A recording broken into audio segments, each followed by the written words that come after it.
Abra sua Bíblia, por favor, no livro do Apocalipse, no capítulo 20. E nós vamos ler dos versículos 11 até o versículo 15. Apocalipse, capítulo 20, de 11 até o 15. O texto sagrado diz assim: vi um grande trono branco, e aquele que está sentado nele. A terra e o céu fugiram da presença dele, e não se achou lugar para eles. Vi também os mortos, os grandes e os pequenos, que estavam em pé diante do trono. Então foram abertos livros. Ainda outro livro, o livro da vida, foi aberto. E os mortos foram julgados segundo as suas obras, conforme o que estava escrito nos livros. O mar entregou os mortos que nele estavam. A morte e o inferno entregaram os mortos que neles havia. E foram julgados um por um, segundo as suas obras. Então a morte e o inferno foram lançados no lago de fogo. Esta é a segunda morte, o lago de fogo. E se alguém não foi achado inscrito no livro da vida, esse foi lançado no lago de fogo. Meu Deus, oramos suplicando que mais uma vez se cumpra a declaração real, verdadeira, incontestável da Tua palavra, de que o Evangelho é o poder de Deus para a salvação de todo o que crê. Permita-nos, ó Deus, mais do que ouvir um discurso, uma argumentação humana ou racional, que a Tua palavra de fato traga luz aos corações, que ela não apenas instrua, que ela corrija, que ela fortaleça, que ela encoraje, que ela console, que ela cumpra o seu propósito. Nós cremos, declaramos nossa confiança na ação poderosa do Teu Espírito, o Espírito da verdade, e nos antecipamos em manifestar gratidão pela certeza do que o Senhor fará. Nós oramos em nome de Jesus. Amém.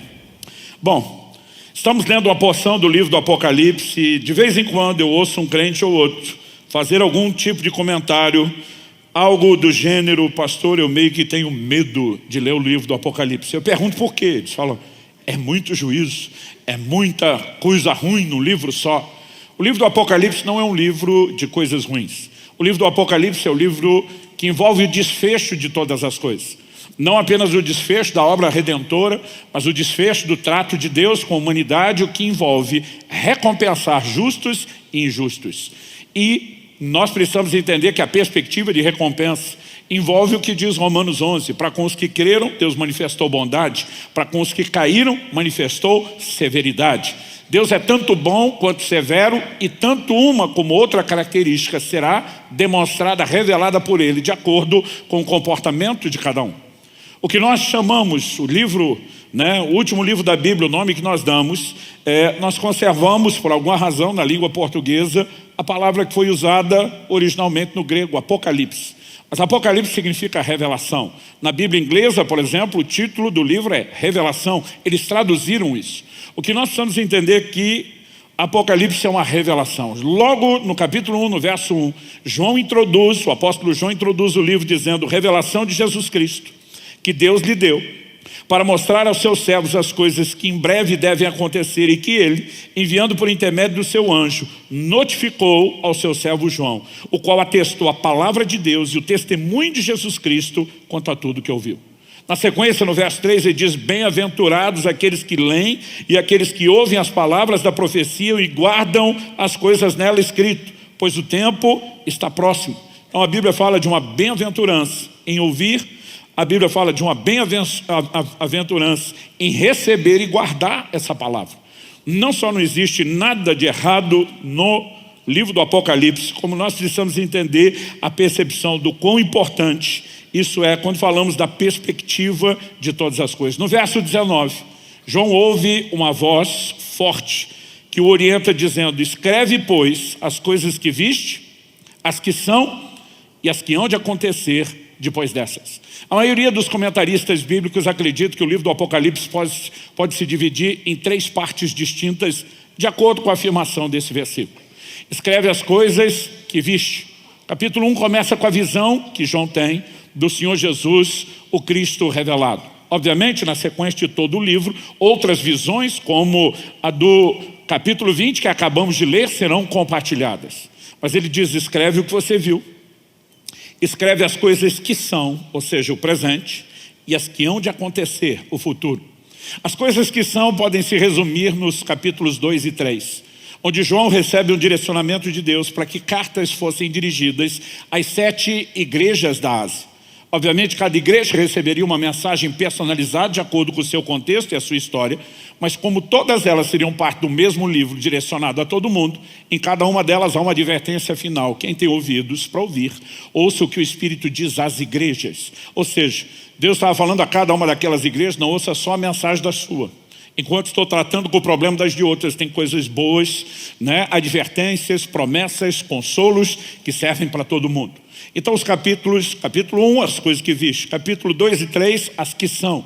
Ainda que elas possam ter desdobramentos proféticos, essas cartas retratavam a igreja, a realidade da igreja na época em que João escreveu. Mas a partir do capítulo 4, ele começa a falar das coisas que hão de acontecer. Embora no Novo Testamento o único livro que receba o rótulo de proféticos seja o Apocalipse, no Antigo Testamento nós temos muitos livros que são reconhecidamente proféticos e muitas profecias que ainda estão para acontecer. Cerca de quase um quarto da Bíblia compreende o aspecto profético e nós precisamos entender que ele tem o seu peso e a sua importância. O Deus onisciente, conhecedor de todas as coisas, presciente, que sabe tudo de antemão, não anunciou as coisas que vão acontecer à toa. De alguma forma, no seu plano, na sua multiforme sabedoria, era importantíssimo que eu e você tivéssemos o entendimento de para onde vão as coisas. João já é profundamente impactado pela experiência do capítulo 1. Verso 17, ele diz que quando vê o Senhor Jesus, e o relato dele é muito claro e específico, ele diz que o rosto do Senhor brilhava como o sol na sua força. O verso 16 relata isso. O 17 diz, quando vi, e essa visão do Cristo ressuscitado que ele narrou, quando vi, caí aos seus pés como morto. Quem era João? Não apenas um dos 12, mas aquele que decidiu dizer que era o apóstolo amado, que reclinava a cabeça no peito do Senhor, como aconteceu na última ceia. Mas o Cristo que ele está vendo é exatamente o mesmo homem, ou pelo menos na mesma forma, ao lado do qual ele andou por mais de 3 anos. Ele agora é o Cristo que havia morrido, ressuscitado, e na condição de ressuscitado. Aquele que em Filipenses 2 diz que abriu mão da sua condição divina, assumiu a forma humana. Agora Colossenses 2 diz que após a ressurreição nele habita corporalmente a plenitude da divindade. O impacto que João tem não é de encontrar um velho conhecido e um grande amigo. Ele diz, eu caí aos seus pés como morto. Eu fico imaginando o impacto dessa visão. Mas eu fico imaginando o impacto da visão do capítulo 20. Porque agora ele vê o próprio Deus, o Criador e sustentador de todas as coisas, assentado num trono. Eu imagino que a visão deve ter sido aterrorizante, porque o texto que nós lemos no verso 11 diz que a terra e o céu fugiram da presença dele e não se acharam lugar para eles. Eu fico tentando imaginar o que é João descrever o que ele viu. O céu e a terra fugiram, não podiam permanecer diante dele. E ele está sentado num trono. A ideia de um trono presume-se um julgamento. O trono era a cadeira que nenhum dos reis ou governantes sentavam para um momento de lazer ou descanso. Ele estava direcionado às audiências públicas onde haveriam julgamento. Portanto, nós nos referimos a esse episódio na Bíblia como o julgamento do trono branco. Obviamente, o que está em questão é um julgamento. E os detalhes da visão que João apresenta, ainda que de forma resumida, mexem num grande escopo das principais doutrinas que nós pregamos, as chamadas doutrinas cristãs e bíblicas. Ele não só está vendo Deus que é o Criador e sustentador de todas as coisas, mas que também é o Salvador e o Redentor de toda a humanidade. Ele percebe que é apresentado diante desse trono as almas de todos aqueles que já morreram. A mensagem bíblica nos apresenta uma mensagem muito clara, que a vida se estende além do que eu e você experimentamos aqui na terra. Morte não é apresentada na Bíblia como o fim da existência, é apenas a fim da continuidade desse formato. Mas o livro de Hebreus, quando fala dos rudimentos da doutrina de Cristo, aquilo que é básico, fundamental, ele destaca 6 elementos. Ele fala do arrependimento, ele fala da fé em Deus, ele fala da imposição de mãos, né? Ele fala, à medida que ele vai descrevendo, ele chega e descreve os 2 últimos. Ele fala a ressurreição dos mortos e o juízo eterno. Então a mensagem largamente pregada desde os dias do Antigo Testamento e ainda com mais clareza e intensidade no Novo, é que os mortos ressuscitarão. E após a ressurreição haverá o quê? A retribuição. haverá juízo, haverá recompensa e cada um será julgado segundo as suas obras. Ele está assistindo tudo isso diante desse cenário. A Bíblia fala de livros sendo abertos. E, obviamente, a ideia dos livros é apresentar o registro da vida das pessoas diante dos quais eles serão julgados.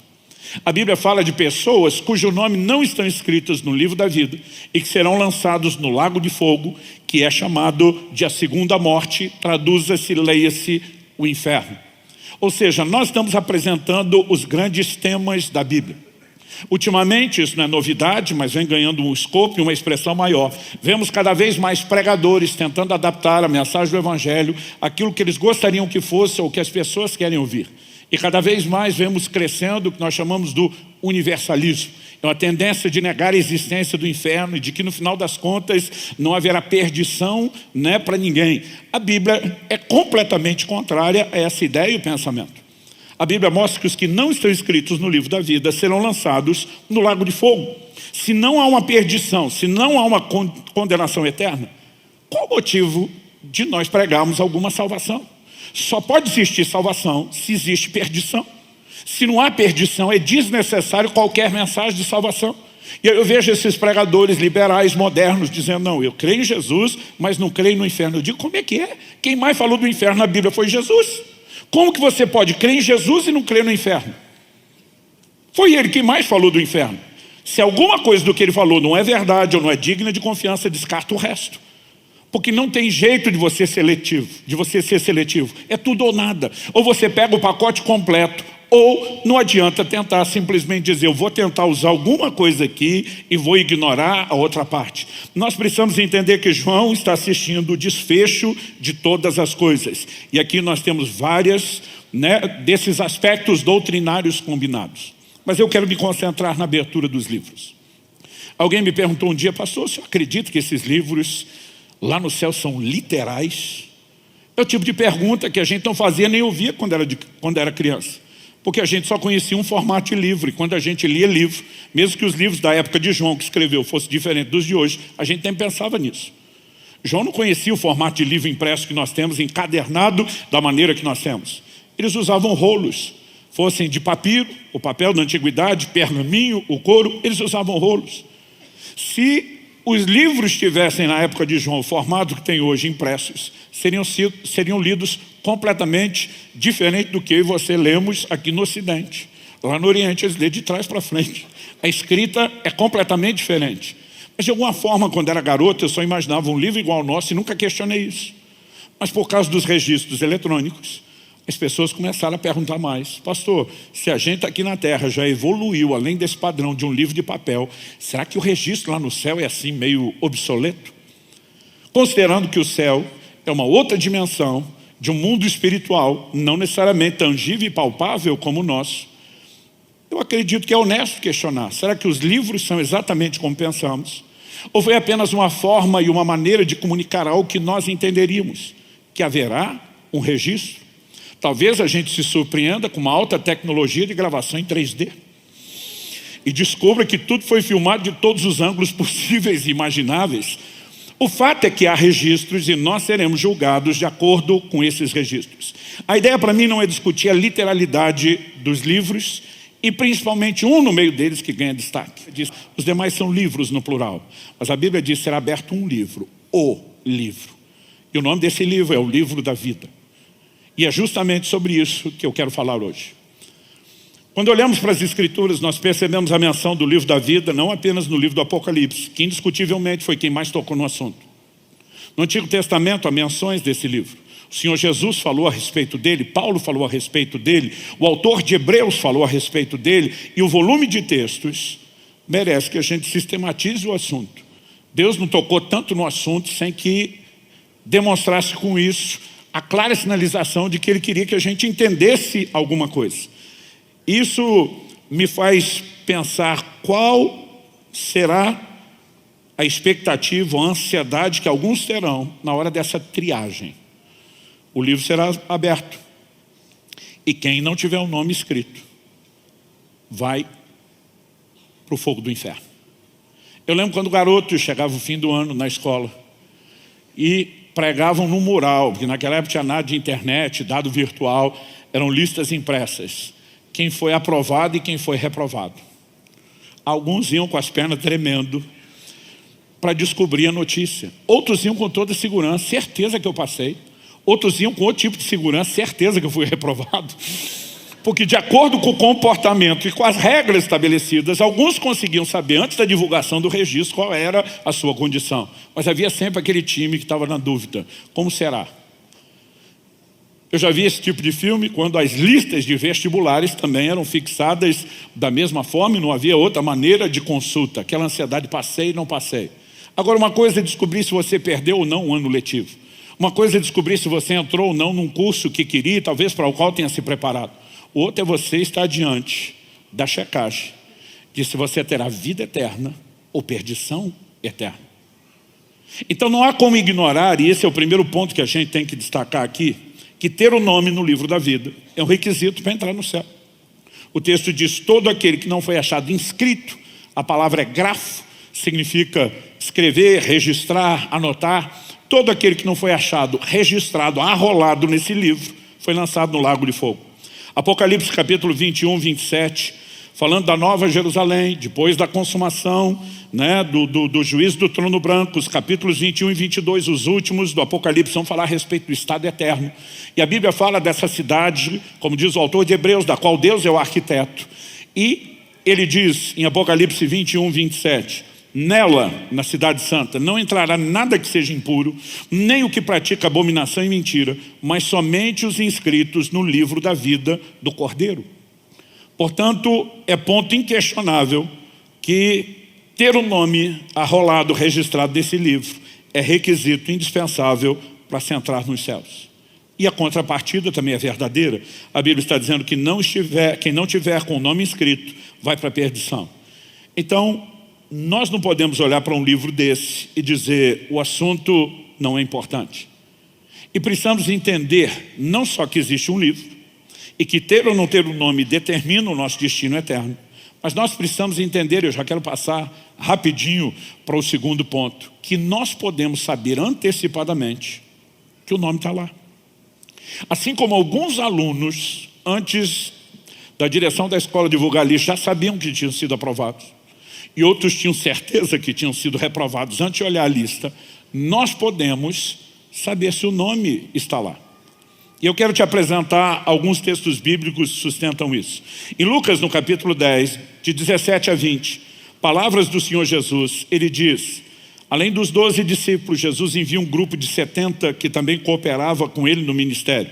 Lucas é quem dá mais detalhes sobre isso. Eles são enviados com a missão de pregar o evangelho, curar os enfermos, expulsar demônios. Eles voltam para dar o relatório. O verso 17 diz, então os 70 voltaram cheios de alegria. Observe a expressão cheios de alegria. Dizendo, Senhor, em seu nome os próprios demônios se submetem a nós. Eu fico tentando imaginar o nível de empolgação deles, baseado na minha própria experiência. Aos 15 anos de idade, expulsei o primeiro demônio. O primeiro você nunca esquece. Eu fui introduzido cedo nesse universo da libertação, fazendo evangelismo de rua, não tinha como não ter esse tipo de experiência. E você perceber, lidando com a situação, onde muita gente, alguns homens fortes inclusive, não podem segurar uma pessoa, e você vê o que é a autoridade do nome de Jesus, não tem como não empolgar com isso. Filipenses 2 diz que Deus o exaltou soberanamente e lhe deu um nome que está acima de todo nome, diante do qual se dobram todo o joelho, no céu, na terra, debaixo da terra. A autoridade do nome de Jesus é extraordinária. E quando Jesus os envia a expulsar no seu nome, o que isso significa? Que ele deu uma procuração. Ele disse, vocês vão usar o meu nome, vocês vão me representar. Quando eu e você damos uma palavra de ordem, ordenando a um demônio que deixe alguém, é como se fosse o próprio Jesus falando, e eles têm que obedecer. Eu consigo imaginar o nível de empolgação. E ele forte dizendo, Jesus, a parada foi doida, insana. E eu acho que eles estão um atropelando o outro, querendo contar a experiência, como foi o fight, a briga com os demônios, o reino das trevas. E o texto de Jesus lhes disse, eu via Satanás caindo do céu como um relâmpago. Ele disse, vocês estão entrando na consciência da briga agora. Jesus está dizendo, eu estou de olho nisso faz tempo. E ele afirma, eis que eu dei a vocês autoridade para pisarem cobras e escorpiões e sobre todo o poder do inimigo, e nada, absolutamente, lhes causará dano. Jesus está dizendo, o tempo vai fechar mais ainda, vocês vão conhecer outros níveis de guerra, de batalha, e eu quero que vocês saibam que eu estou do lado de vocês, vocês estão jogando no time vencedor. Mas apesar de empolgá-los um pouco mais para o que ainda virá, o texto claramente nos mostra que Jesus encerra o assunto no verso 20, dizendo, no entanto, alegrem-se, não porque os espíritos se submetem a vocês, e sim, porque o nome de cada um de vocês está registrado no céu. Gente, o que o Senhor Jesus está falando aqui é algo extraordinário. Ele não disse que não podia se alegrar porque os demônios se sujeitam ao nome de Jesus. Ele diz mais do que ver os espíritos se submeterem. Vocês têm um motivo de alegria que vem primeiro, que é maior, que é mais sublime, que é mais nobre do que o que está empolgando vocês. E eu vejo muito crente que se perde vivendo só alegria circunstancial. As coisas estão boas, ele está feliz, ele está empolgado. As circunstâncias não estão tão boas, ele perdeu a empolgação. Eu e você não devemos viver em função do que é terreno. Se temos uma consciência de uma redenção interna, nós temos que ser movidos por isso. É por isso que Paulo diz em Romanos 8,18, as aflições do tempo presente não podem se comparar com a glória que em nós será manifestada. Jesus diz, pode fazer festa com isso, não é errado, mas antes, e mais festa do que isso, alegrem-se porque os nomes de vocês estão arrolados, registrados nos céus. Vocês estão naquele livro, no dia da triagem vocês vão receber informação, estão do lado de dentro. Venha, servo bom e fiel, entra para o gozo do seu Senhor. E ele está dizendo que antecipadamente nós não só podemos saber disso, como celebrar. Paulo em Filipenses, no capítulo 4, no verso 3, ele diz o seguinte, é o capítulo final da epístola, ele já está naquela rota de encerramento, de tornar a mensagem pessoal. Ele diz, peço também a você, fiel companheiro de jugo, que auxilie essas mulheres, pois juntas se esforçaram comigo no Evangelho, juntamente com Clemente e com os demais cooperadores meus. Apesar de mencionar o nome de alguns, ele para em Clemente. E ele deixa de mencionar nome de forma específica, pessoal. A lista de Romanos 16 é bem maior. E ele diz assim, com os demais cooperadores meus, cujos nomes se encontram no livro da vida. Paulo não está fazendo só um jogo de palavras. Gente, não vou me preocupar de anotar o nome de todo mundo aqui, né, por falta de tempo. Ele simplesmente diz, mais importante do que está nessa lista de reconhecimento meu, é saber que os nomes desses cooperadores todos estão no livro da vida. Isso nos mostra que essa mensagem era largamente pregada, ensinada, difundida, não apenas de que existe um livro, não apenas de que ter o nome lá é critério para se entrar no céu, mas de que nós podemos saber antecipadamente que o nome está lá. A carta aos Hebreus é escrita dentro de uma linha de pensamento muito clara. Provar que o sacerdócio de Cristo da nova aliança é superior ao sacerdócio levítico da antiga. Mostrar que Cristo, o promotor da graça, está acima de Moisés, que promoveu a lei.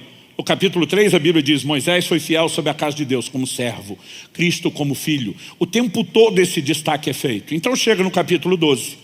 E dos versos 18 a 21 ele diz, vocês não chegaram ao Monte Sinai. Toda a ilustração que ele dá, ele diz, não tem chegado ao monte em trevas, né, ao som de relâmpagos. Ele está descrevendo o que você encontra na manifestação de Deus no Monte Sinai para aquela geração que saiu do Egito e está caminhando rumo à terra prometida. Ele diz no verso 22, em tom de comparação, pelo contrário, vocês chegaram ao Monte Sião, uma linguagem usada no Novo Testamento para descrever a igreja, a cidade do Deus vivo, a Jerusalém celestial, a milhares de anjos. Vocês chegaram à assembleia festiva, essa deve ser uma das características do povo de Deus. Não apenas nos reunimos numa assembleia, mas é festiva. A igreja dos primogênitos arrolados nos céus. Ele continua e diz, vocês chegaram a Deus, o juiz de todos, aos espíritos dos justos aperfeiçoados, a Jesus, o mediador da nova aliança, ao sangue da aspersão, que fala melhor do que o sangue de Abel. No meio de toda essa lista de adjetivos para exaltar que o que experimentamos agora em Cristo é superior do que aquilo que eles tinham durante a lei de Moisés no Antigo Testamento, ele usa a expressão de que nós somos a igreja dos primogênitos arrolados no céu. A palavra traduzida aqui, arrolados, que significa ser acrescido ou colocado no rol, no registro, ela é apógrafo. Todos os outros textos que nós lemos até agora, que fala do nome escrito, registrado no céu, grafo. No grego, grafo significa escrever, anotar, registrar. Apógrafo é apenas uma extensão que garante o quê? Um registro, uma transcrição, assentar em um registro ou arquivo. A ideia é exatamente a mesma. o nome de vocês foi colocado lá naquele registro. Qual registro? O livro da vida. Pastor, como podemos saber que o nome está lá antes do livro ser aberto e antes da triagem? Em primeiro lugar, nós precisamos entender que podemos saber isso pelas afirmações da palavra de Deus. Em 1 de João, o mesmo João que escreveu o livro do Apocalipse, ele na sua primeira epístola, no capítulo 5, no verso 13, ele diz: essas coisas escrevi a vocês que creem no nome do Filho de Deus, para que saibam que têm a vida eterna. A versão mais antiga diz: para que saibais que tendes a vida eterna. Ele não está só dizendo vocês terão no futuro. Ainda que o que Deus começou não tenha sido concluído, Paulo diz: aquele que começou em nós a boa obra há de concluí-la. Ele está dizendo: eu escrevo para que vocês saibam, cada um tem que saber isso, que vocês já têm a vida eterna. Algo já foi iniciado da parte de Deus. E ele diz: mas estou escrevendo para vocês que creem no seu nome, o nome dele. Ou seja, se você entender o processo relatado na Bíblia, na Escritura, e está correspondendo com ele, e o entendimento desse processo é amplo, ele envolve o quê? Em primeiro lugar, Cristo pregou o quê? Arrependimento e depois a fé. Arrependei-vos e crede no Evangelho. Por que toda a história começa com arrependimento?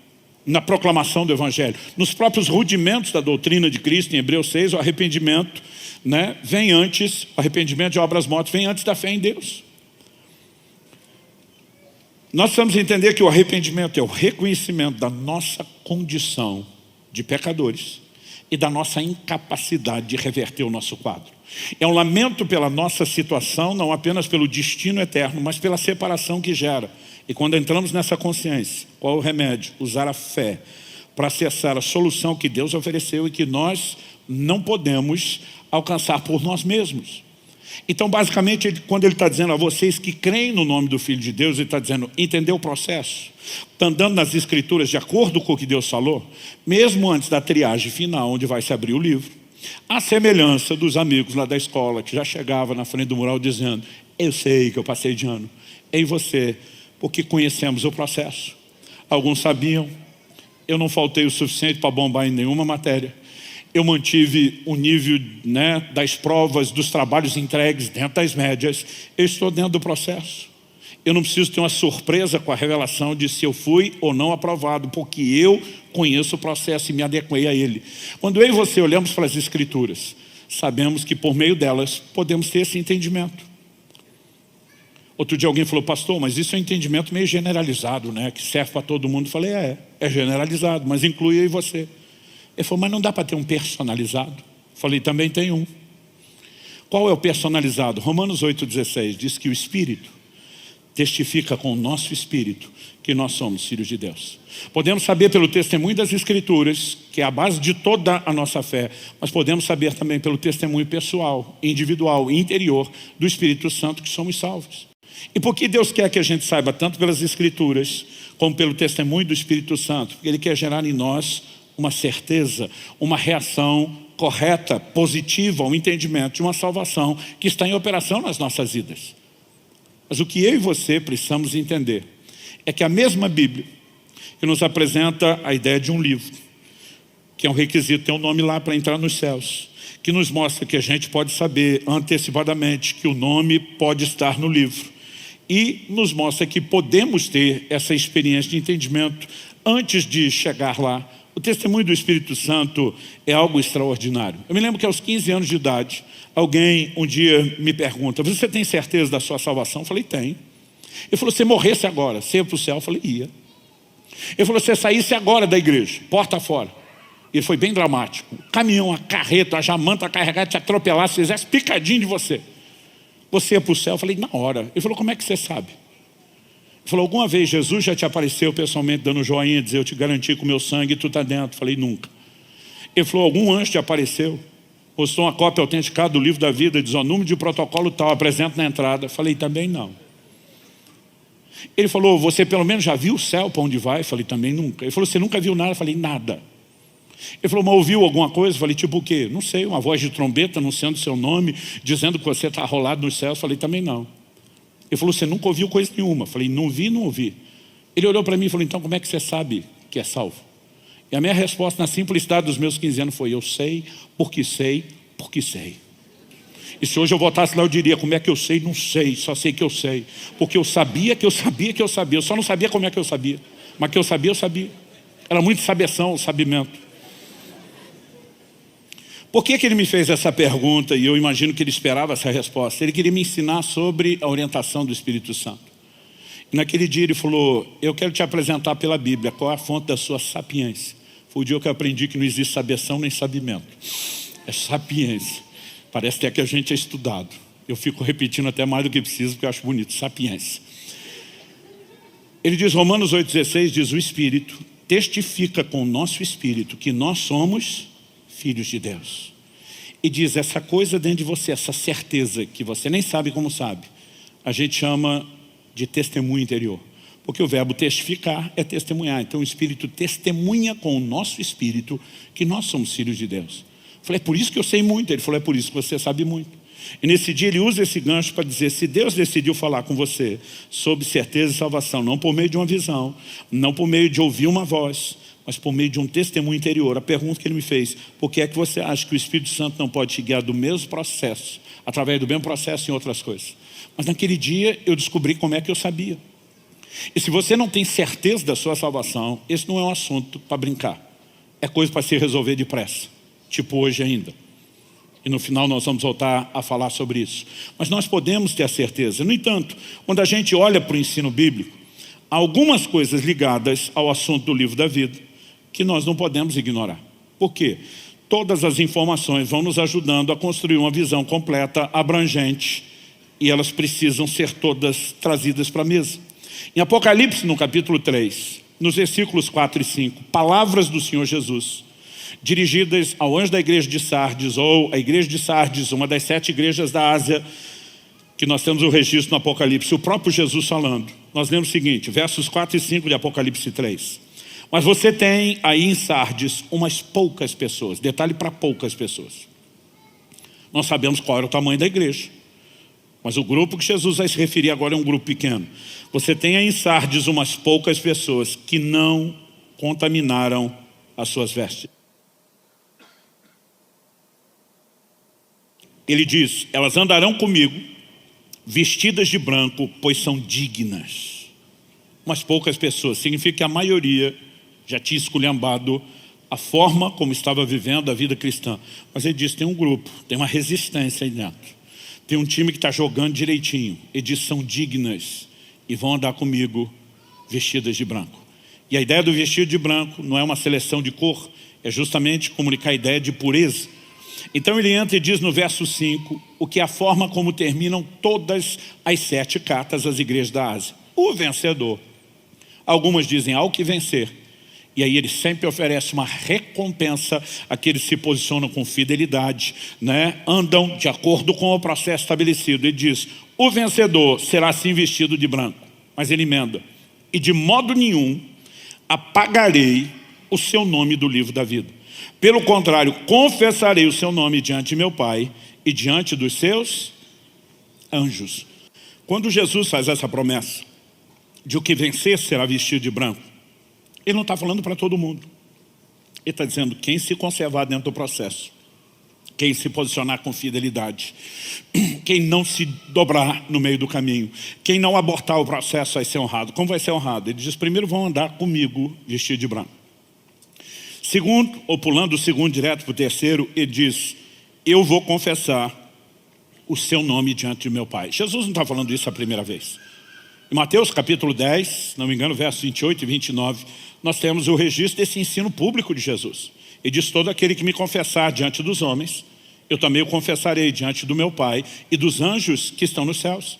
Mas ele diz, todo aquele que me negar diante dos homens, eu também o negarei diante do meu Pai e dos anjos que estão nos céus. O Senhor está dizendo, sua decisão, seu comportamento e atitude será espelhada lá no céu. Se você me confessa, eu também te confesso. Se você me nega, eu te nego. Isso tem feito com que muitos imaginem, e eu durante muito tempo, parte desse time, que confessar Jesus era só aquele momento inicial da confissão. Porque muitas vezes eu vi os pregadores chamando as pessoas para o apelo, dizendo, tem que vir, tem que ser em público. Porque Jesus disse, me confessar, eu pensava, é só ali. Nesse momento nós estamos fazendo uma confissão pública sim, mas não é única. O batismo nas águas, que virá na sequência, é um testemunho público da nossa fé. Jesus está dizendo que a forma como eles viviam a vida cristã era uma confissão. Ele está dizendo, baseado nesse estilo de vida, eu te confesso ou não diante do Pai. Então, dentro dessa ideia, o que vencer será vestir de vestes brancas. Vou confessar o seu nome. São recompensas que ele está prometendo. Ele diz no meio, e de modo nenhum apagarei o seu nome do livro da vida. Nós já sabemos que existe um livro, que ter o nome escrito no livro é requisito para entrar no céu, significa que em algum momento o nome é escrito. Mas agora Jesus está falando, eu garanto que se você for fiel, eu não apago. Então é possível que o nome entre no livro, mas é possível que depois de entrar, o nome seja tirado do livro. Interessante essa ideia de apagar, porque hoje em dia a gente pensa em apagar meio como um formato de deletar arquivo eletrônico. E na verdade, quando Jesus está falando a respeito disso, nós precisamos pensar com a mentalidade da época. Bom, bem depois daquela época, quando eu ainda era garoto, criança, estudando na escola, eu lembro que a gente normalmente escrevia com lápis no caderno de papel, porque se errasse, podia apagar com a borracha. Eu lembro da época revolucionária em que apareceu uma caneta que podia ser apagada. Significava que se errasse não precisava de rasura, de muita lambança, dava para resolver o assunto. Mas a maior parte das canetas não eram dessa forma. Eu lembro da época que quando a gente escrevia a caneta e de repente errava algo, percebia que comeu bola, anotou algo totalmente errado. Você tinha algumas formas, ou você só rasurava aquilo, ou quem era mais dedicado, caprichado, estatisticamente as mulheres ganhavam dos homens nesse aspecto. A gente fazia o uso de uma coisa chamada corretivo. Quem tem pelo menos a minha idade lembra disso. O que era o corretivo? Errorex. A gente pegava aquele negocinho que era uma espécie de tinta branca de secagem rápida e pintava em cima do que escreveu, a tinta secava, escondia o que estava escrito embaixo, ainda dá para escrever de novo por cima. Essa palavra que Jesus usa, apagarei o seu nome do livro da vida, no original grego exaleipo, ela significa ungir ou limpar várias partes, lambuzar porque envolvia espalhar óleo, cobrir com visgo, era usado para isso, mas também era usado para a ideia de limpar esfregando, usando alguma coisa que ajudasse a remover o que estava embaixo. Como os registros eram feitos em papiro, pergaminho ou tabuleta, não se apagava simplesmente esfregando. Imagina-se aqui a ideia, né? E o sentido de apagar, de remover o que está escrito é aplicado para essa palavra, de que ele simplesmente está passando alguma coisa em cima, o errorex da época, o corretivo da época, para que você simplesmente encubra aquele nome, para que não tenha mais a capacidade de reconhecê-lo. E no dia da triagem, alguém vai dizer, esse nome não está aqui. Se um dia teve, já está coberto. Onde eu quero chegar com isso? Uma pergunta que frequentemente me fazem. Pastor, o senhor acredita em perda de salvação? Eu digo, se apagar o nome não significa perda de salvação, me explica o que é que isso significa. Porque ninguém entra no céu se o nome não está lá. E ele diz, se você é um vencedor, eu não apago. Presume-se o quê? Que quem não é o vencedor vai ter o nome apagado. Que recompensa seria essa? Ele prometeu, olha, eu não vou apagar, se é impossível apagar. Então ele não está prometendo recompensa nenhuma. Ou ele não está dando nada absolutamente diferente do outro crente que não foi o vencedor e que viveu de forma esculhambada. Agora, se existe o risco de apagar, significa que a garantia de entrada, nós não estamos falando do nome não ter sido escrito. Nós estamos falando do nome que foi escrito ser apagado.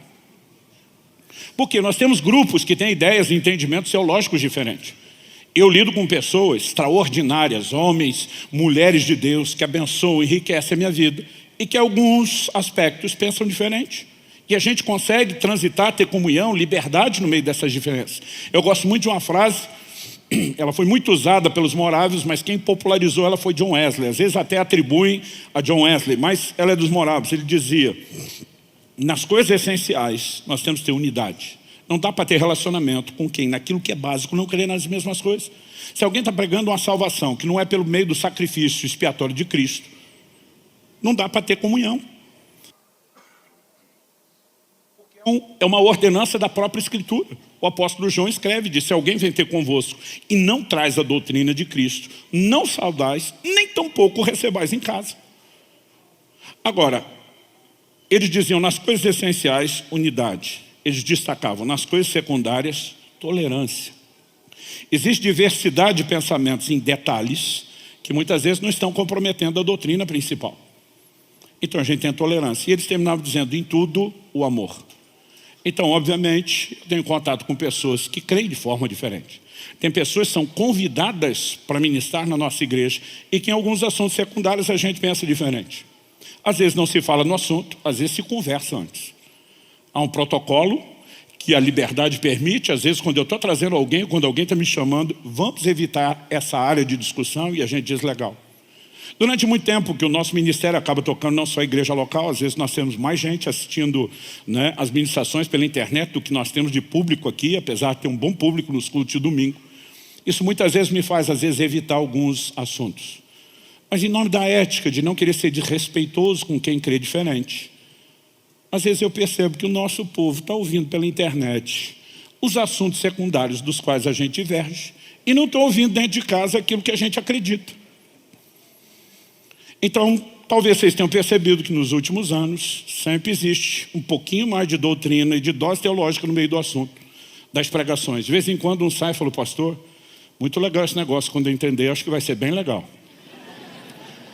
O tempo não permite a gente discutir isso da forma como deveria, e nem a maturidade do auditório, porque a gente tem aqui, não é nem só o tempo de vida cristã, né? Nós temos gente que já tem um nível de entendimento e outros que ainda estão começando. Paulo faz uma distinção, diz que o alimento sólido é para os adultos, o leite é para as crianças. Então esse tipo de reunião, diferente de uma escola bíblica, não permite que a gente vá fundo na doutrina. Mas algumas coisas elas precisam ir sendo apresentadas, ainda que pouco a pouco, ainda que a gente corra o risco, né? Porque de vez em quando tem aquela turma do react, falou isso, mas não deu argumento para aquilo. E dá vontade de dizer: alô, nós não estamos discutindo o assunto em nível profundo. A ideia é fazer um comentário sobre o que Jesus falou. De modo nenhum apagaria o seu nome. Então, é possível que o nome seja apagado. Outro dia alguém falou: mas é um versículo só falando disso. Eu digo: como é que é?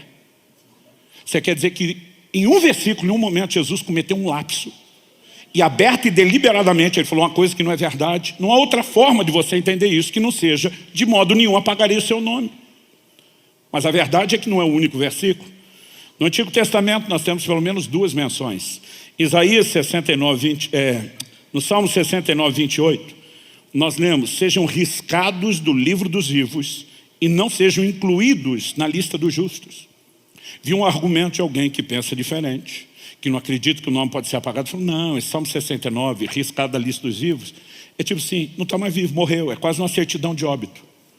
Eu falei: como é que é? O texto continua e diz de maneira clara: não seja incluído na lista dos justos. Está tentando falar de quem é justo diante de Deus, não é do vivo se está respirando ou não está respirando. E não é o único texto. Em Êxodo, no capítulo 32, Moisés, depois que o povo descamba para aquela idolatria, adoração ao bezerro de ouro, ele está intercedendo diante de Deus, que Deus diz: deixa eu acabar com a raça desse povo, de você eu faço uma nação maior para cumprir a promessa que eu fiz a Abraão. E Moisés entra na intercessão. Intercessão é algo extraordinário. Mas ele diz para Deus assim, versos 31 a 33, vezes 32. Moisés voltou ao Senhor e disse: o povo cometeu grande pecado. Ele está dizendo: Deus, foi mal, foi feio, foi vergonhoso. O povo cometeu grande pecado fazendo para si Deus de ouro. Agora, pois, perdoa-lhe o pecado, ou se não, peço-te que me risques do livro que escreveste. Eu não sei o que depois desses 40 dias de revelação no monte, na glória, Moisés entendeu sobre o livro que Deus tem. Mas ele falou: o Senhor perdoa esse livro, ou me corta fora. Isso chama chantagem intercessória. Isso se chama pressão intercessória. O que é que Deus respondeu para ele? O Senhor responde para ele, e o texto também é muito claro a respeito disso. Então o Senhor disse a Moisés: riscarei do meu livro todo aquele que pecar contra mim. E Deus está dizendo: eu tenho um livro.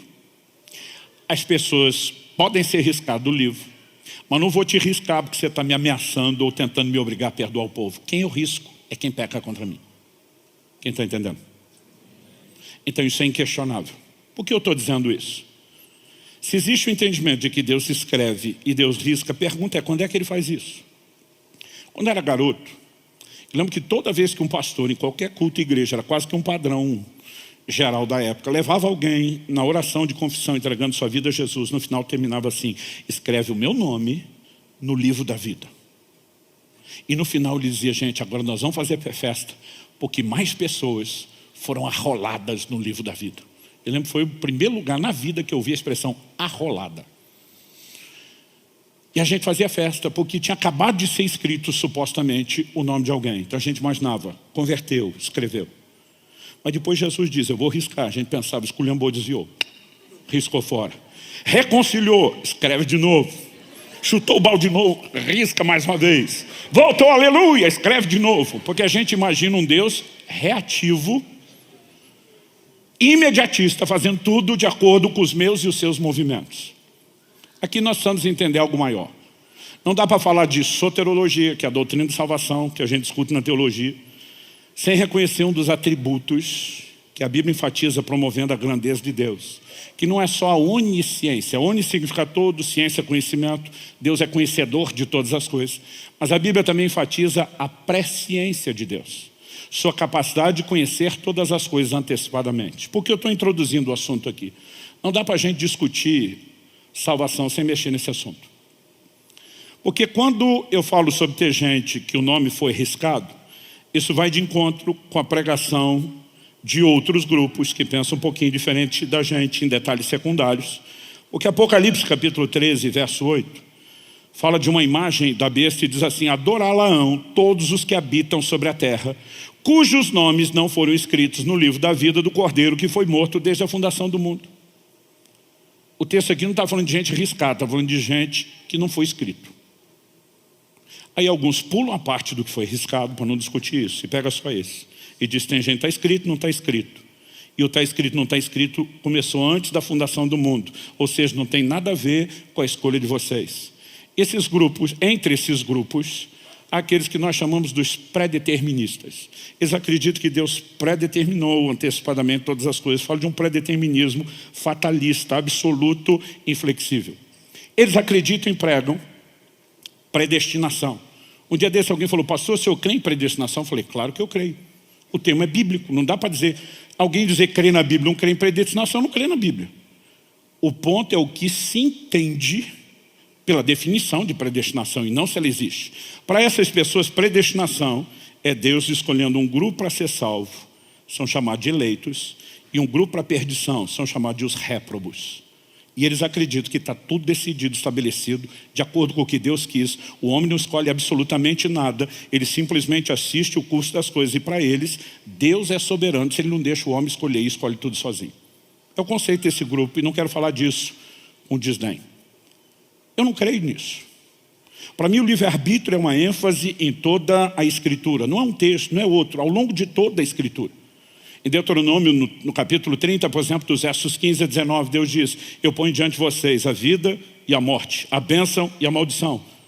Deus diz: escolhe vida. O que ele está dizendo? Você tem duas opções. A escolha é sua. A boa escolha te leva à vida e à bênção. A má escolha te leva à morte e à maldição. Eu te deixo escolher, mas não posso não tentar te influenciar com o que é bom. Então Deus dá o conselho: hashtag escolhe vida. Vá para o lado certo. Paulo diz que ele pregava para persuadir os homens. O que significa persuadir? Mudar ideia, mudar opinião, levar alguém a tomar outra decisão. Se o evangelho não tem o poder de persuasão, porque ninguém decide nada, qual a necessidade de pregá-lo? Então ele diz: não, é porque é assim que Deus chama os eleitos. Mas já é eleito, se eu não pregar, ele chama do mesmo jeito. Eu não tenho responsabilidade nenhuma no processo. Nós não estamos interferindo em absolutamente nada. E quando eu olho para a Escritura, eu digo: eu acho difícil, por diversos motivos, de manter essa ideia e o pensamento. Mas para esse grupo, sempre essa ideia de pessoas que o nome não estão escritos no livro da vida do Cordeiro, tem dado munição para muita discussão. Outro dia um falou para mim: pastor, será que esse texto não está assim meio traduzido errado, fora do contexto? Eu falei: pula para Apocalipse 17:8. De Apocalipse 13:8 para 17:8. O texto termina dizendo assim: aqueles que habitam sobre a terra, cujos nomes não foram escritos no livro da vida desde a fundação do mundo. Nós temos um segundo texto relacionado ao livro da vida e está falando isso. Por que eu estou mexendo no assunto? Eu, particularmente, vou tentar te ajudar a entender onde estamos levando e tentando montar o quebra-cabeça. A versão que eu estou usando e utilizando aqui, ela simplesmente, a Nova Almeida, apresenta, assim como várias traduções modernas, elas apresentam a tradução como não foram escritos. Quando você lê isso, diz nunca esteve lá. E nós estamos trabalhando a ideia de que o nome esteve lá, pode ser riscado. Todo mundo está acompanhando isso? Então vamos lá.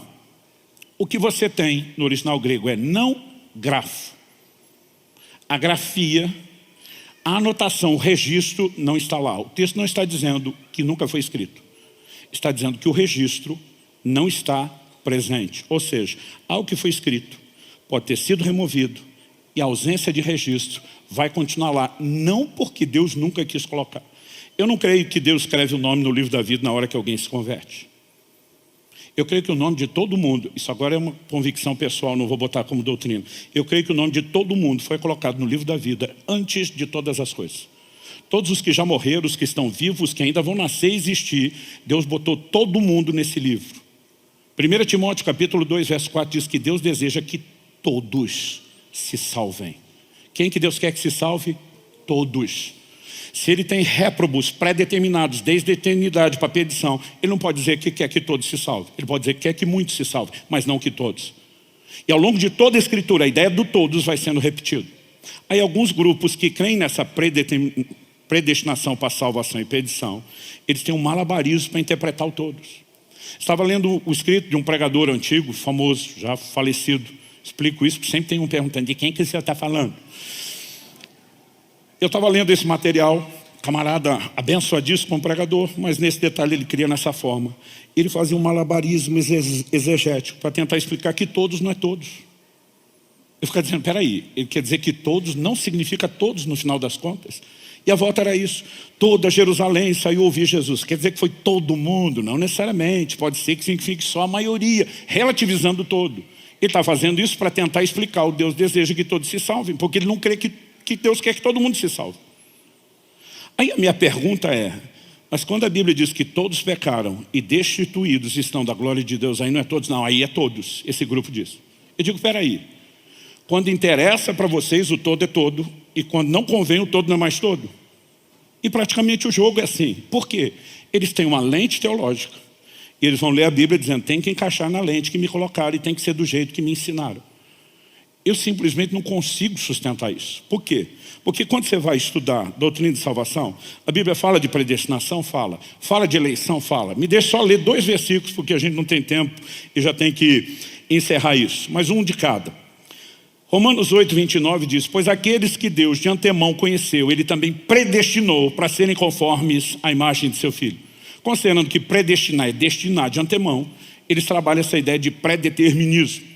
1 de Pedro, capítulo 1, verso 2, diz, eleitos segundo a presciência de Deus Pai e santificação do Espírito, para obediência e aspersão do sangue de Jesus. As expressões predestinado e eleito são praticamente sinônimos. O que esses 2 textos têm em comum? Não é apenas a ideia que eles divulgam, alguém foi predestinado, determinado por Deus, alguém foi eleito, escolhido por Deus. O que os 2 textos têm em comum é algo mais do que isso. Aos que dantes conheceu, a palavra no grego, prognóstico, capacidade ou prognose de conhecer antecipadamente, aos que dantes conheceu, predestinou. A predestinação vem atrelada à presciência de Deus. Aí você vai ler a eleição de Pedro, eleitos segundo a presciência de Deus, o pré-conhecimento. Então, o que nós entendemos? Não é que Deus não deu ao homem o direito de escolha. O homem recebeu de Deus o direito de escolha, o livre-arbítrio, a responsabilidade humana, para mim, indiscutível na Escritura. Mas nós tomamos essas decisões onde? Na linha do tempo, na linha cronológica. E Deus não está preso na linha do tempo como eu e você estamos. Eu e você conhecemos o passado, ou pelo menos podemos conhecer, algumas coisas presenciamos, ou outros que testemunharam nos informam. Podemos ter informação do presente, mas ninguém conhece o dia de amanhã.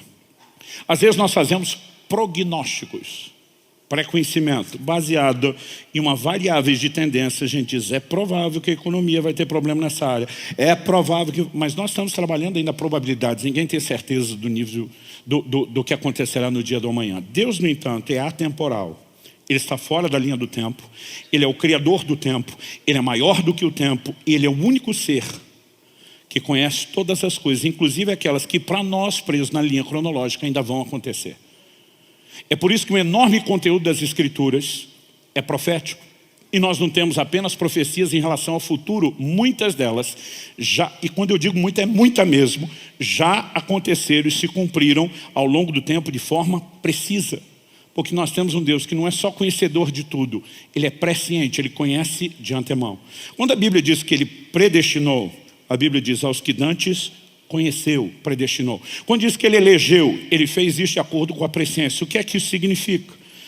Que o Deus que sabe que eu e você tomaremos decisões, Ele não precisa esperar a linha cronológica do tempo para fazer alguma coisa em relação à decisão que nós tomamos. Porque Ele não é reativo, Ele pode agir antecipadamente. Quem está acompanhando o raciocínio? Por que é importante entender isso? Significa que antes da fundação do mundo, a Bíblia diz que Cristo é o Cordeiro morto antes da fundação do mundo. Na linha do tempo cronológica, Ele morreu há quanto tempo? 2000 e poucos anos atrás.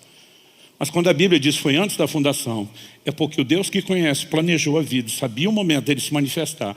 Ele tem como consumada todas as coisas. Deus não é pego de surpresa por absolutamente nada. Paulo, na linha do tempo, tem um momento onde Cristo aparece para ele e pergunta, por que você me persegue? Não está rolando um clima de amizade. Paulo é inimigo, está trabalhando contra. Mas quando ele vai testemunhar a sua conversão, ele diz aos Gálatas, Ele me separou desde o ventre da minha mãe. Mas tu estava perseguindo, mas já era separado. Os pré-deterministas dizem que ele converteu porque foi separado. Aqueles que nós trabalhamos com presciência dizemos, o Deus que sabia que ele decidiria, se antecipa a decisão, dizendo, eu tenho planos para você desde já, que se manifestarão a partir do momento da sua decisão. É apenas uma questão de definição. Predestinação, eleição estão lá. Nós trabalhamos isso do ponto de vista da presciência. Se você levar isso em conta, onde é que os nomes são escritos no livro da vida? Antes da fundação do mundo. Onde é que são removidos do livro da vida? Ainda que sejam baseados no que a pessoa fará, eles podem ser feitos, removidos antes da fundação do mundo.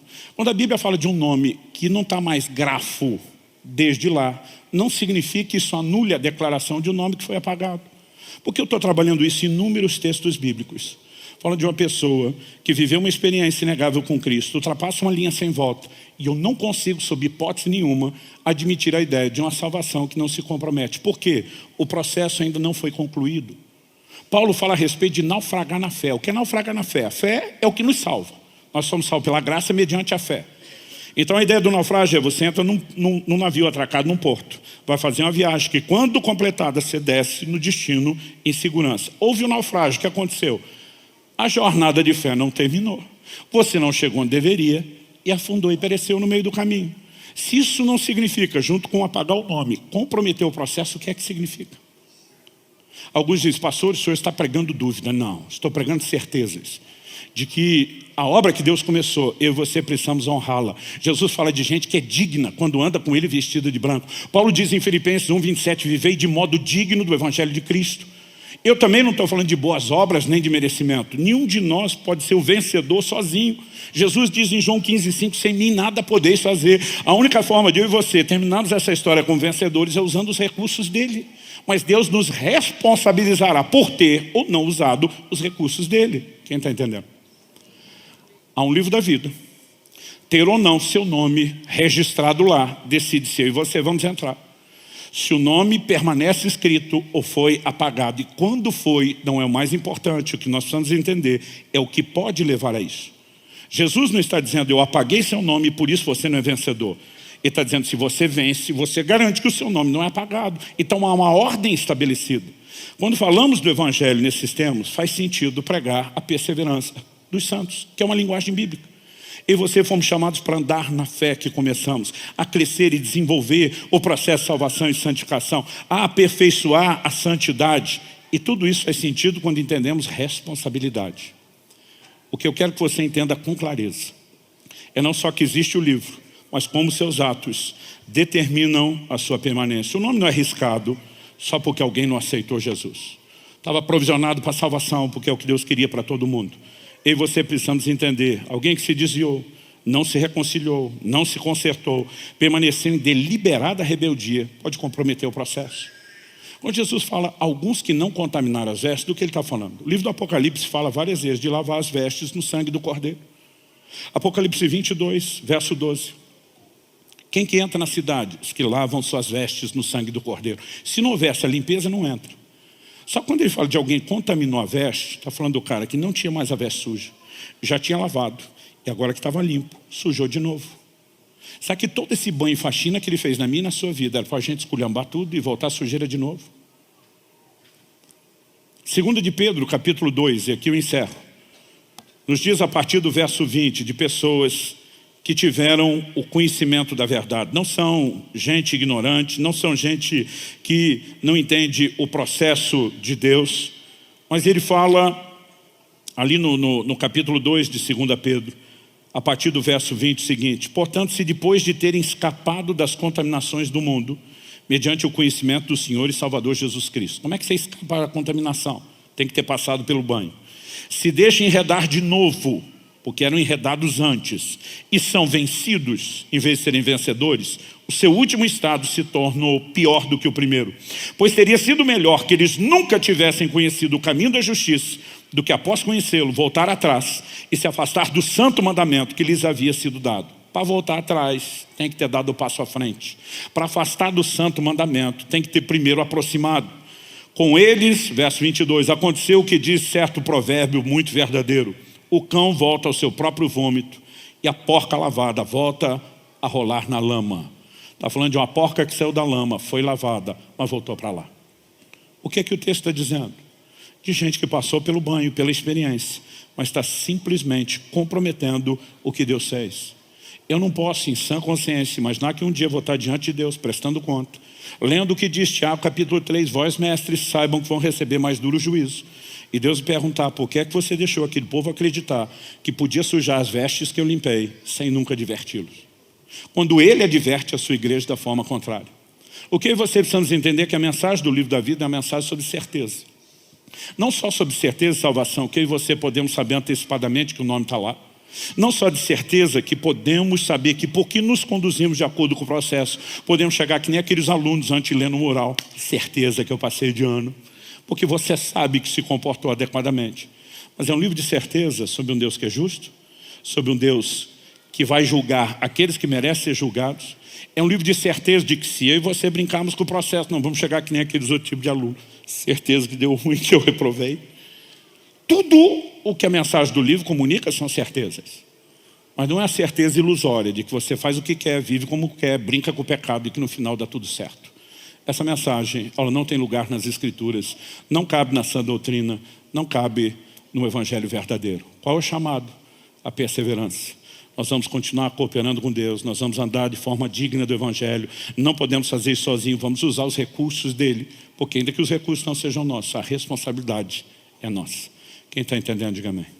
Então vamos ficar em pé para parecer que está acabando.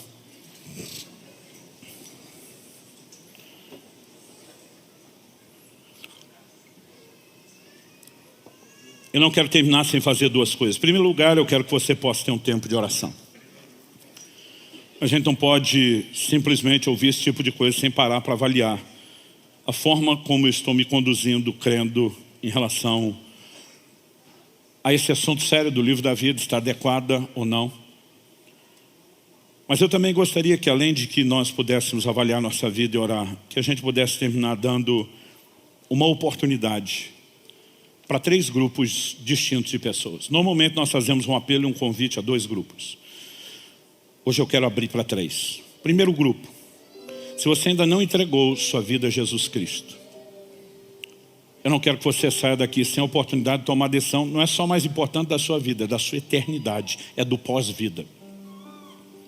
Não adianta você frequentar a igreja, nem mesmo a nossa, porque igreja nenhuma salva. Há um só mediador entre Deus e os homens, diz 1 Timóteo 2,5, é o Senhor Jesus. O apóstolo Pedro, pregando em Atos 4, diz: não há outro nome dado entre os homens pelo qual importa que sejamos salvos. Que nome é esse? Romanos 10 diz: todo aquele que invocar o nome do Senhor será salvo. O Senhor Jesus é o único mediador, só há salvação no seu nome, e nós precisamos invocar esse nome. Quando esse nome é invocado, o entendimento de arrependimento e fé, como diz o pacote da instrução bíblica, as pessoas podem ser salvas, independente de estarem ou não numa igreja. A salvação vem pelo reconhecimento, pelo arrependimento, pela fé na provisão de Jesus. E quando clamamos seu nome, estamos dizendo: sem o Senhor nós não vamos a lugar nenhum. Sem o que o Senhor fez, nós não podemos nada. Mas a partir disso, a obra da salvação se inicia. E se você, não importa se você está aqui pela primeira vez, ou já frequenta a casa há um tempo, já esteve em outros cultos, se você não teve esse posicionamento: eu vou confessar Jesus diante dos homens, porque eu quero que Ele me confesse diante de Deus. Se você não deu o start oficial, você precisa disso. Segundo grupo, nós sempre convidamos aqueles que um dia tomaram essa decisão, mas ao longo do processo não conservaram suas vestes brancas, por diversos motivos que a gente não quer nem especular, nem tampouco te julgar. Você, na gíria de crente, desviou, afastou, esfriou, caiu. E você sabe que precisa de reconciliação. A mensagem do Apocalipse, as igrejas da Ásia o tempo todo, é um chamado ao arrependimento, é um chamado ao conserto. Onde Ele faz as promessas ao vencedor. Ele não está falando só para aquele que nunca tropeçou. Ele está estimulando aqueles que caíram a retomarem, a levarem um processo a sério. O maior problema não é se um crente peca, porque nós ainda não alcançamos a perfeição. A Bíblia diz: se confessarmos os nossos pecados, Ele é fiel e justo para nos perdoar e nos purificar de toda injustiça. O problema é quem peca e não quer sair de lá. É quem peca e não se arrepende. É quem peca e não confessa. É quem peca e acha que pode continuar naquela situação. Mas sempre que existe arrependimento, há restauração disponível. E você que talvez um dia já tomou a decisão, mas se afastou, você precisa recomeçar. E eu não quero que você vá embora sem permitir que essa oportunidade de recomeço que Deus está te dando seja aproveitada. A Bíblia diz: se hoje ouvides a sua voz, não endureça o coração. Onde é que Deus fala e chama? Lá no coração, lá no íntimo. Você pode não ter ouvido Deus chamando por uma voz audível, mas eu tenho certeza que você é inteligente o suficiente para saber que o discurso de um homem não pode fazer essa bagunça que está acontecendo dentro de você agora. Esse misto de sentimentos, de emoções, de pensamento, e você diz: que loucura é essa? Porque algo dentro de você está quase gritando com você: você precisa disso. Não desperdice essa oportunidade. Você tem o poder de resistir, é por isso que a Bíblia diz: não endureça o coração. Mas Deus está chamando você. Mas eu quero abrir o leque para um terceiro grupo. Qual o terceiro grupo? Pastor, eu acho que eu já me converti. Eu acho que eu não desviei. Mas honestamente, quando o Senhor falou de certeza de salvação, esse negócio não está resolvido. E se não está resolvido, tem que ser resolvido. Como nós resolvemos isso? Você vai ter um posicionamento de fé. Pode ser que lá atrás você diz: vou seguir o ritual e o cerimonial, e fez isso meio da empolgação, não deu o passo com a fé necessária, não entendeu o processo. Mas hoje, quando o Evangelho está trazendo mais clareza e sentido, e você nessa falta de convicção, algo está aí dentro de você dizendo: você pode sair daqui hoje com a certeza. Eu acredito que Deus está te dando uma oportunidade de, no mínimo, reafirmar a sua fé. E se você sente que precisa resolver esse terceiro aspecto, certeza de salvação, eu quero que você se sinta incluído nesse convite. Nós não vamos distinguir quem é quem no grupo, porque para nós não importa se você está decidindo a primeira vez, se você está reconciliando, se você está reafirmando. O que importa é que a festa no céu, sempre que um pecador se arrepende, nós fazemos festa aqui. Então, para nós, o crente é que preocupa com isso. Se eu for lá, será que vão achar que eu estou desviado? Meu irmão, o que nós vamos fazer é festa, não importa qual seja o motivo pelo qual você vem. Então, dito isso, eu não quero me estender mais. Se você precisa resolver uma dessas três questões, sabe que Deus está te chamando, quer corresponder com Ele, eu quero que você saia o mais rápido possível do seu lugar e venha aqui à frente, nós vamos orar junto. Quer você esteja entregando sua vida a Jesus pela primeira vez, reconciliando com Ele, reafirmando seu posicionamento de fé para entrar no lugar de certeza e salvação, corre para cá, porque hoje é dia de salvação. Hoje é dia de festa na casa de Deus. Hoje é dia de festa nos céus, é dia de festa aqui. E nós vamos orar juntos.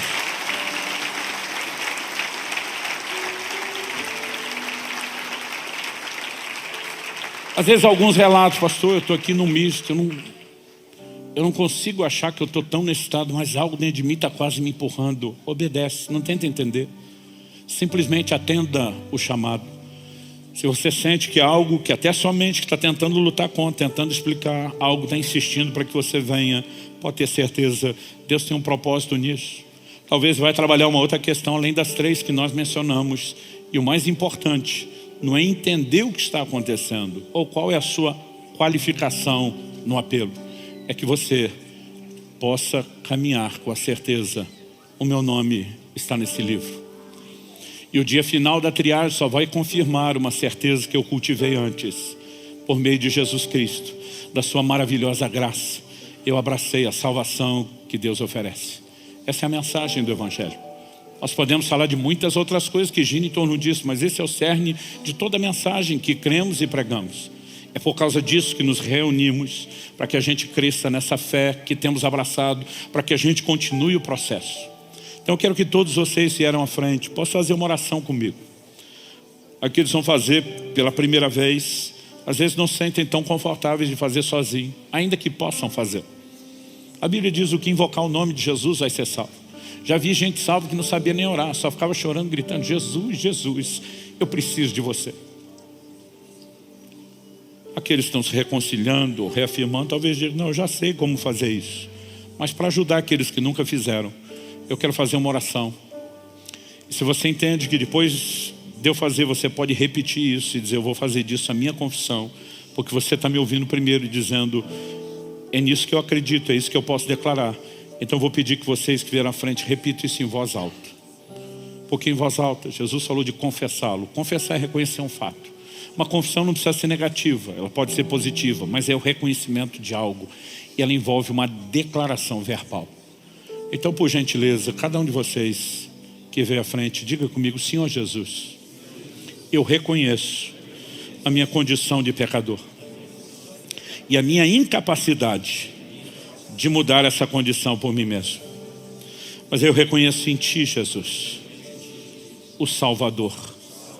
E hoje eu me arrependo dos meus pecados e pela fé eu me aproprio da Tua salvação, daquilo que o Senhor fez por mim, em meu lugar.